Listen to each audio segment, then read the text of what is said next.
एक drone camera और चाहिए जरूर। ठीक है, ड्रोन कैमरा अच्छा रहता है ऊपर।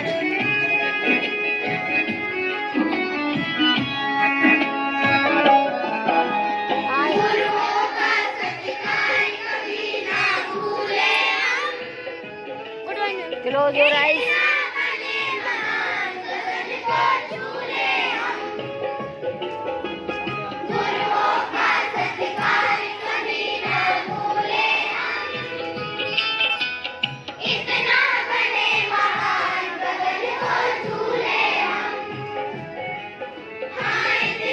बने महान गगन को छूले हम।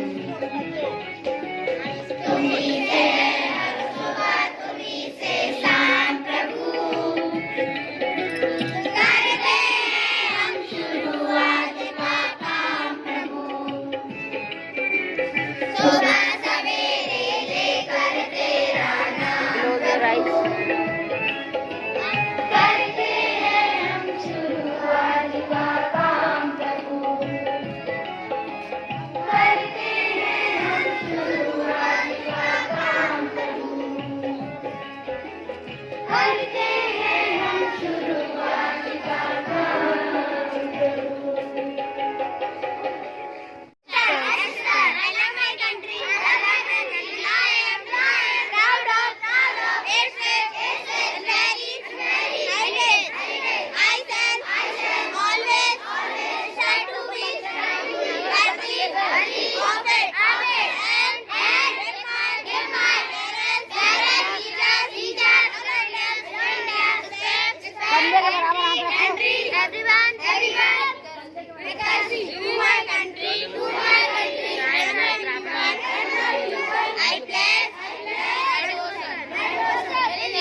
India, values and prosperity alone. Bharat भाग्य विधाता, पंजाब सिंध गुजरात मराठा, द्राविड़ उत्कल वंदे, हिंद हिमाचल यमुना गंगा, उज्जल जगत तरंगा। सब शुभ नामे जागे, सब शुभ आशीष मांगे, गाए सब जय गाथा। जन गण मंगल नायक जय हे, भारत माँ की गाथा।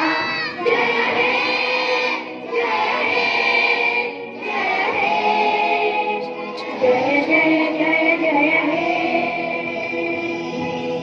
के सब खिलाफ थे। उन लोगों ने वहाँ के राजा से रविदास जी के खिलाफ शिकायत कर दी थी। रविदास जी सभी ब्राह्मण लोगों को बड़े प्यार और आराम से इसका जवाब देते हैं। उन्होंने राजा के सामने कहा कि शूद्र के पास भी लाल खून है, दिल है, उन्हें बाकियों की तरह समान अधिकार है। रविदास जी ने भरी सभा में सबके सामने अपनी छाती को चीर दिया और 4 युग, सतयुग, त्रेता, द्वापर और कलयुग की तरह 4 युग के लिए क्रमशः सोना, चांदी, तांबा और कपास से जनेऊ बना दिया। राजा सहित वहां मौजूद सभी लोग बहुत शर्मसार और चकित हुए और उनके पैर छूकर गुरुजी को सम्मानित किया। राजा को अपनी बचकानी हरकत पर बहुत पछतावा हुआ। उन्होंने गुरु से माफी मांगी। संत रविदास जी ने सभी को माफ कर दिया और कहा, जनेऊ पहनने से किसी को भगवान नहीं मिल जाते हैं। उन्होंने कहा कि केवल आप सभी लोगों को वास्तविकता और सच्चाई को दिखाने के लिए इस गतिविधि में शामिल किया गया है। उन्होंने जनेऊ उतार कर राजा को दे दिया और इसके बाद उन्होंने कभी भी जनेऊ पहनना न तिलक लगाया। रविदास जी के पिता की मृत्यु। रविदास जी की पिता की मौत के बाद उन्होंने अपने पड़ोसियों से मदद मांगी ताकि वह गंगा के तट पर अपने पिता का अंतिम संस्कार कर सके। ब्राह्मण इसके खिलाफ थे क्योंकि वह गंगा जी में स्नान किया करते थे और शूद्र का अंतिम संस्कार उसमें होने से वह प्रदूषित हो जाती। उस समय गुरुजी बहुत दुखी और असहाय महसूस कर रहे थे, लेकिन इस घड़ी में भी उन्होंने अपना संयम बनाए रखा और भगवान से अपने पिता की आत्मा की शांति के लिए प्रार्थना की। फिर वहाँ एक बहुत बड़ा तूफान आया। नदी का पानी विपरीत दिशा में बहने लगता है। फिर अचानक पानी की बड़ी लहर में शरीर के पास आई और अपने में सारे अवशेषों का अवशोषित कर लिया। कहते हैं तभी से गंगा नदी विपरीत दिशा में बह रही है। भारत के इतिहास के अनुसार बाबर मुगल साम्राज्य का पहला शासक था जिन्होंने 1526 से पानीपत की लड़ाई जीतकर दिल्ली पर कब्जा कर लिया था। बाबर गुरु रविदास जी के आध्यात्मिक शक्तियों के बारे में बहुत अच्छे से जानते थे। वो उनसे मिलना चाहते थे। फिर बाबर हुमायूं के साथ उनसे मिलने जाते हैं तो वो उनके पैर छूकर उन्हें सम्मान देते हैं। गुरु जी उसे आशीर्वाद देने की जगह उसे दंडित करते हैं क्योंकि उसने बहुत से मासूम लोगों को मारा था। गुरु जी बाबर को गहराई से शिक्षा देते हैं जिससे प्रभावित होकर बाबर रविदास जी की अनुयायी बन जाता है और अच्छे सामाजिक कार्य करने लगता है। रविदास जी की मृत्यु। रविदास जी की सच्चाई, मानवता, भगवान के प्रति प्रेम, सद्भावना दिन प्रतिदिन उनकी अनुयायी बढ़ती जा रही थी। दूसरी तरफ कुछ ब्राह्मण उनको मारने की योजना बना रहे थे। रविदास जी के कुछ विरोधियों ने एक सभा का आयोजन किया। उन्होंने गांव से दूर सभा आयोजित की और उसमें गुरु जी को आमंत्रित किया। गुरु जी उन लोगों की इस चाल को पहले ही समझ जाते हैं। गुरु जी वहां जाकर सभा का शुभ आरंभ करते हैं। गलती से गुरु जी की जगह उन लोगों का साथी भल्लानाथ मारा जाता है। गुरु जी थोड़ी देर बाद जब अपने कक्ष में शंख बजाते हैं तो सब अचंभित हो जाते हैं। अपने साथी को मरा देख वे बहुत दुखी होते हैं और दुखी मन से गुरु जी के पास जाते हैं।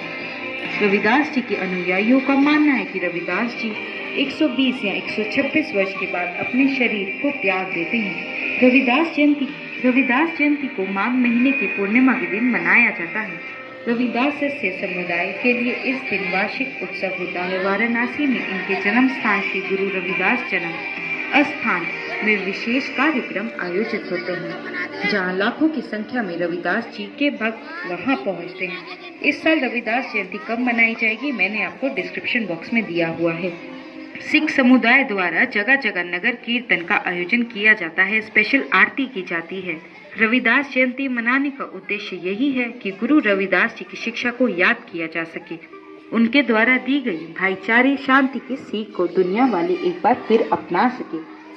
वाराणसी में रविदास जी की याद में बहुत से स्मारक बनाए गए हैं। रविदास पार्क, रविदास घाट, रविदास नगर, रविदास मेमोरियल गेट आदि।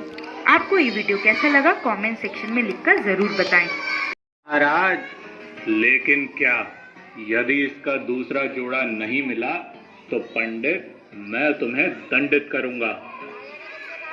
पंडित राजा की बातें सुनकर घबरा गया और उसने दास वाली सारी बात राजा को बता दी। ठीक है, हम दास के घर चलेंगे, चलो हमारे साथ। और राजा आधी रात को ही दास के घर पहुंच जाते हैं। महाराज, आपने यहाँ आने का कष्ट क्यों किया? दास को हुक्म किया होता, दास आपके चरणों में हाजिर हो जाता। क्या कर रहे हो दास? महाराज, राजकुमारी जी के लिए जूती बना रहा हूँ। ठीक है दास, ये पंडित जी कह रहे हैं कि कंगन तुम्हारा है और हमारी बेटी को कंगन बहुत पसंद है। हमें इसका दूसरा जोड़ा भी चाहिए। लेकिन महाराज, ये कंगन तो हमारा नहीं है। हमें क्षमा कर दो दास, लेकिन ये कंगन तुम्हारा ही है। इसके बाद पंडित जी ने सारा किस्सा दास को भी कह सुनाया। देखो दास, हमारी बेटी को ये कंगन बहुत पसंद है, हमें इसका दूसरा जोड़ा दिला दो। महाराज, यदि गंगा जी ने ये कंगन दिया है तो इसका दूसरा जोड़ा भी माँ गंगा से ही मिलेगा। आइए और आकर अपनी पसंद का जोड़ा ले लीजिए। ये क्या दास, इसमें तो गंदा पानी है। नहीं राजन, हमारे लिए तो यही माँ गंगा है। आप अपना हाथ बढ़ाइए। राजा ने अपना हाथ जैसे ही उस कठौती में डाला, वहां उसे ढेर सारे कंगन दिखाई देने लगे। उसकी चमक इतनी तेज थी कि चारों तरफ उजाला ही उजाला हो गया। अरे ये क्या, ये कैसा चमत्कार है? ये क्या दास, ये कैसी माया है? ये चमत्कार नहीं राजन, ये तो माँ गंगा का आशीर्वाद है जो उन्होंने मुझ अछूत को भी अपने चरणों में स्थान दिया। श्रद्धा, प्रेम और भक्ति भाव से बढ़कर कुछ भी नहीं, बाकी तो सब दिखावा है। मन चंगा तो कठौती में गंगा। गंगा जी के ये ही भक्त आगे चलकर संत रविदास के नाम से प्रसिद्ध हुए। जय गंगा मैया।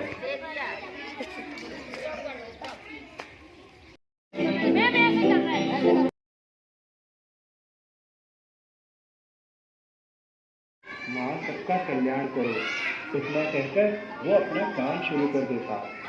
दास इतना ज्यादा मेहनती था कि पूरी रात कब बीत जाती उसे पता ही नहीं चलता था। इसी तरह एक रात जब दास अपना काम कर रहा था तो सुबह होने को थी। उसी समय वहां से एक पंडित जी गुजर रहे थे। अरे दास, क्या कर रहे हो? आज गुरु पूर्णिमा है। आज के दिन अपने गुरु की पूजा की जाती है और गंगा स्नान करके दान पुण्य भी किया जाता है। क्षमा करें पंडित जी, यदि आप बुरा न माने तो एक निवेदन है आपसे। हटो हटो, पीछे हटकर बोलो, क्या बात है? पंडित जी, हम तो अछूत हैं, क्या आप हमारा एक सिक्का गंगा जी को दान कर देंगे? तुम्हारा दान भला गंगा जी कैसे लेंगी? तुम तो अछूत हो। पंडित जी की व्यंग भरी बातें सुनकर दास की आंखों में आंसू आ गए और उसने विनम्रता पूर्वक पंडित जी से फिर आग्रह किया। ठीक है पंडित जी, आप गंगा जी से पूछ लीजिएगा, यदि वो हमारा दान स्वीकार करें तब उनकी इच्छा होने पर ही हमारा दान उन्हें भेंट करिएगा। और दास ने अपनी आंखों में आंसू लिए हुए अपने पात्र में रखे पानी की ओर देखकर जय गंगा मैया बोलकर अपना सिक्का पंडित जी दिया। अच्छा दास, अब मैं चलता हूँ। गंगा जी के किनारे पहुंचकर पंडित जी ने स्नान किया, फिर वापस अपने घर की ओर चल दिए। तभी उन्हें याद आया कि दास ने भी एक सिक्का गंगा जी को दान करने के लिए दिया है। इसलिए वो फिर से गंगा जी के पास पहुंचे और दास द्वारा दिया हुआ सिक्का बाहर निकालकर गंगा जी से कहने लगे। हे गंगा माँ, हमारे गांव के एक दास ने आपके लिए ये सिक्का दान में दिया है, उसकी भेंट स्वीकार करें। पंडित जी के इतना कहते ही गंगा जी में जोर की लहरें उठने लगी, जिसे देखकर पंडित जी डर गए। इतने में वहां गंगा जी स्वयं प्रकट हुई और पंडित जी से बोली, डरो नहीं, लाओ, हमारे दास जी ने जो दान दिया है हम उसे दिल से स्वीकार करते हैं। और गंगा जी ने दास द्वारा दिया हुआ दान पंडित जी से ले लिया। इसके बाद पंडित जी वापस जाने लगे। ठहरो ब्राह्मण, तुमने हमारे दास का कार्य किया है, इसलिए तुम पुरस्कार के हकदार हो। ये लो, ये सिक्का तुम्हारे लिए और ये कंगन हमारे दास को दे देना। गंगा जी ने दास के लिए हीरे मोतियों से जड़ा एक कंगन और सोने का सिक्का पंडित जी को दे दिया। पंडित जी गंगा जी को प्रणाम करके अपने घर की ओर चल दिए और रास्ते में सोचने लगे, सारी मेहनत मैंने की है तो फिर ये कंगन भला दास को क्यों? मर्जी से चाहे कुछ कर सकता है। We are not afraid. We are not afraid. We are not afraid someday. Oh, deep in my heart, I do believe this can overcome someday. We are not afraid. We are not afraid. We are not afraid someday.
करते थे कि रविदास एक अच्छा आध्यात्मिक गुरु और महान समाज सुधारक बनेगा। संत रविदास का आगे का जीवन। रविदास जी जैसे जैसे बड़े होते जाते हैं, भगवान राम के रूप के प्रति उनकी भक्ति बढ़ती जाती है। वे हमेशा राम रघुनाथ, राजा रामचंद्र, कृष्ण, हरि गोविंद आदि शब्द उपयोग करते थे, जिससे उनकी धार्मिक होने का प्रमाण मिलता था। रविदास जी मीराबाई के धार्मिक गुरु हुआ करते थे। मीराबाई राजस्थान की राजा की बेटी और चित्तौड़ की रानी थी।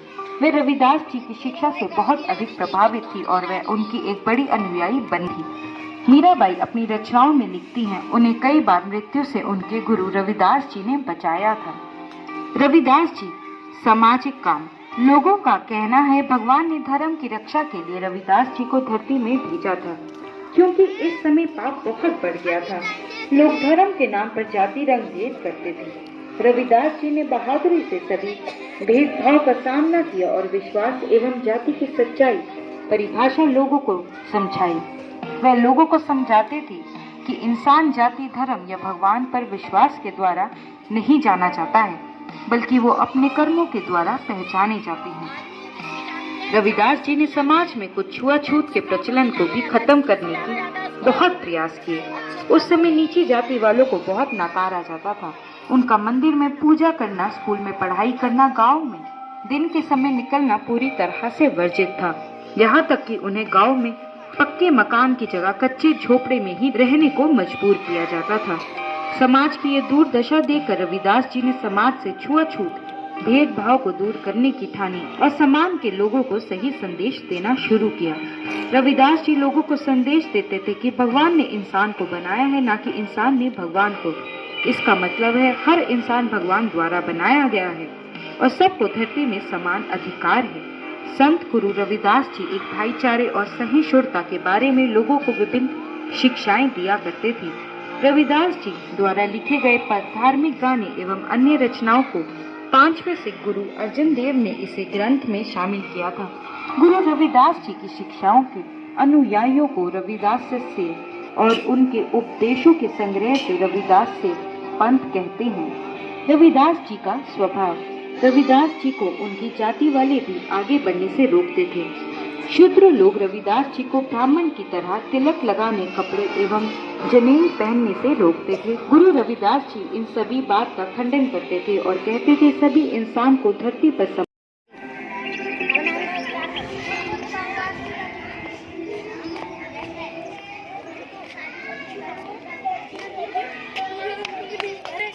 मन चंगा तो कठौती नंगा।